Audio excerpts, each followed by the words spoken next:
بسم الله الرحمن الرحيم.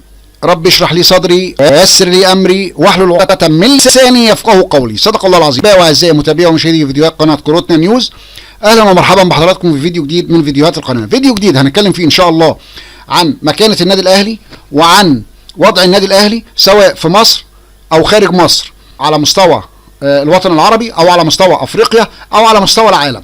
لكن الحاجات دي لها مقاييس، فانا في الحقيقه يمكن يعني خصصت الفيديو دوت ان انا اتكلم فيه عن الكلام ده.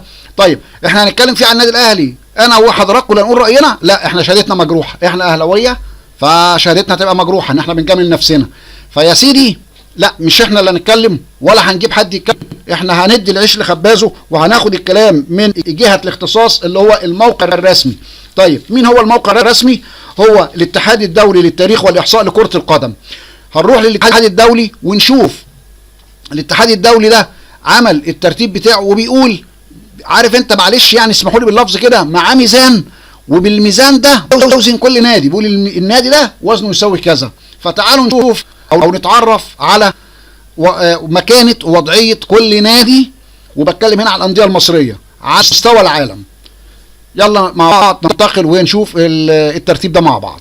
وهو ده الموقع بتاع الاتحاد الدولي للتاريخ والإحصاء لكرة القدم.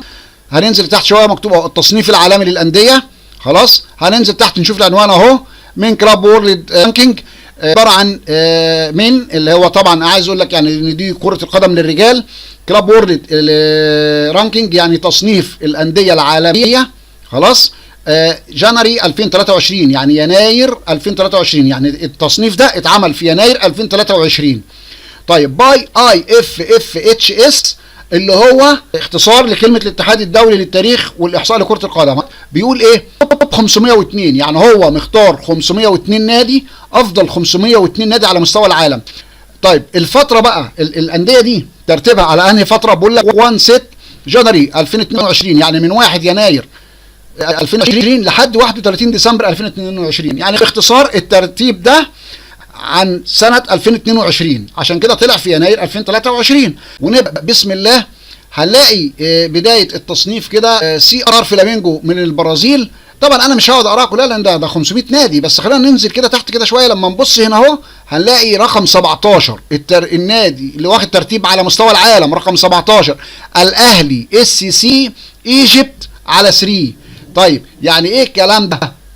الاول بس عشان نتعرف مع بعض كده. هنا حضرتك بص، ده البلس يعني الموضع او المكانه او اللي هو التصنيف، خلاص. ده ديسمبر اللي هو الترتيب السابق، ده اسم النادي. ده كانتري على ليفل يعني الدوله اللي بيتباع النادي على المستوى، خلاص. هنا ده اختصار الدوله، هنا الاتحاد اللي بيتبعه هذا النادي، تمام. هنا البوينتس النقاط، خلاص. فلما نرجع بقى للنادي الاهلي هنلاقي النادي الاهلي كان ترتيبه او تصنيفه 33، ده في التصنيف اللي فات اللي هو عن 2021 كان الاهلي واخد المركز ال 33 على مستوى العالم. دلوقتي بقى ال 17. طيب ادي اهو الاهلي اس سي ايجيبت على 3، يعني ايجيبت يعني مصر على 3 اللي هو الليفل او التصنيف الثالث او المستوى الثالث. الاختصار اي جي واي اللي هو اختصار ايجيبت، تمام. ده رمز الدوله المصريه، بيتبع للكاف اللي هو الاتحاد الافريقي، عنده 197 نقطه.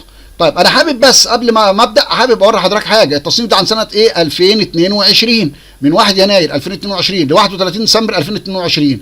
انت عارف يعني ايه يا اهلاوي انك انت تبقى رقمك ال 17 على العالم في 2022 وحط 100 خط تحت 2022 دي اللي انت يعني بعدوك عن بطولة افريقيا ظلما وعدوانا بالجواب اللي جه. هتكلم انا عن نفسي يا سيدي، الجواب اللي انا خبيته في درج المكتب او نسيته في درج المكتب، ماشي، عشان الاهلي مصر ما تصادفش البطولة والاهلي ياخد البطولة. فالبطولة اللي تم يعني ايه، تم اغتصابها من الاهلي ظلما وعدوانا. تخيل لو كان الاهلي كسب البطولة دي كانت هتضيف له نقاط، خلاص.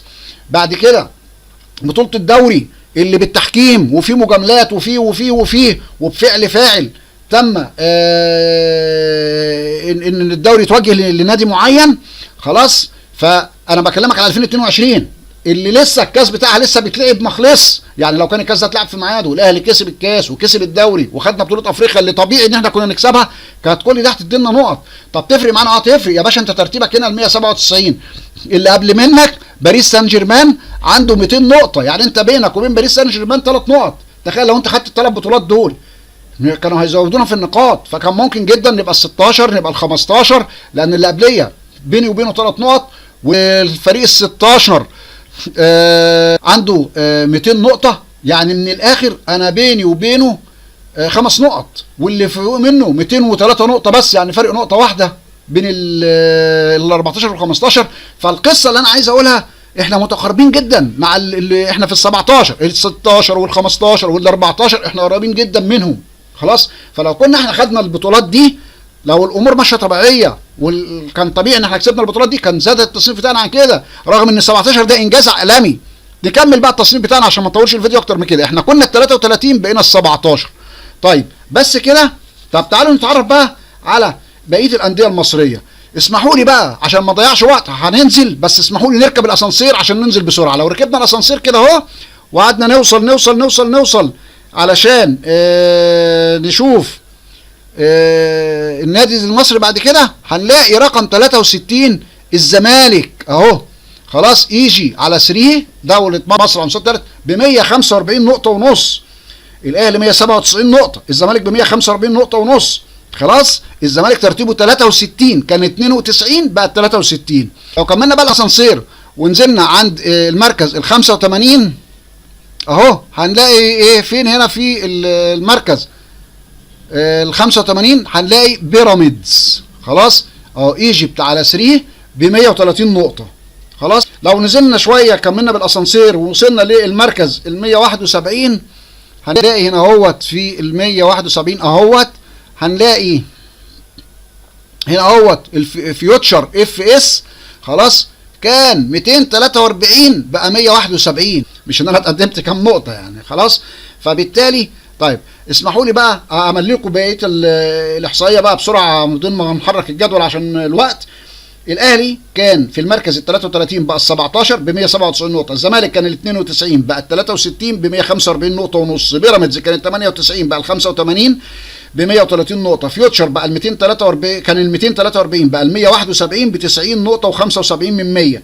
المصري كان ال 221 تاخر للمركز 227 ب 75 نقطه، الجيش كان 358 تقدم للمركز 255 ب 70 نقطه ونص، سموحه كان في المركز 407 صعد للمركز 350 ب 60 نقطه ونص، المقاولين كان 507 في المركز 557 تقدم للمركز 398 بالرصيد 56 نقطه ونص، البنك الاهلي كان في المركز 502 بقى المركز 420 ب 54 نقطة، الإسماعيلي كان في المركز 595 بقى في المركز 464 برصيد 51 نقطة، غزل المحلة كان في المركز 628 بقى في المركز 464 برصيد 51 نقطة، متساوي في الإسماعيلي في هما الاثنين في نفس الترتيب ال 51.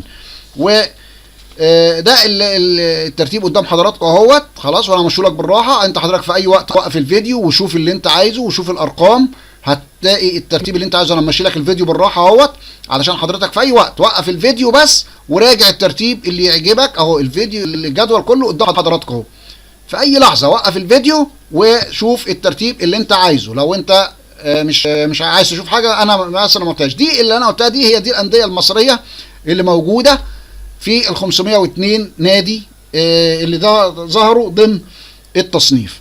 طيب الكلام ده هتيجي تسالني تقول لي طيب هو يا باشمهندس ده تصنيف ويعني مش مهم، اقول لك لا بالعكس ده مهم جدا. ليه يا جماعه؟ ما ده اللي بيخلي ان في فريق الرعايه بتاعته 10 قروش وفريق تاني الرعايه بتاعته 3 قروش. ما هو ده من ضمن العوامل، مش ده العامل الوحيد بس ده احد العوامل. بكده نكون وصلنا لنهايه الفيديو، والى ان نلقاكم في فيديو جديد. استودعكم الله الذي لا تضيع ودائعه، والسلام عليكم ورحمه الله تعالى وبركاته.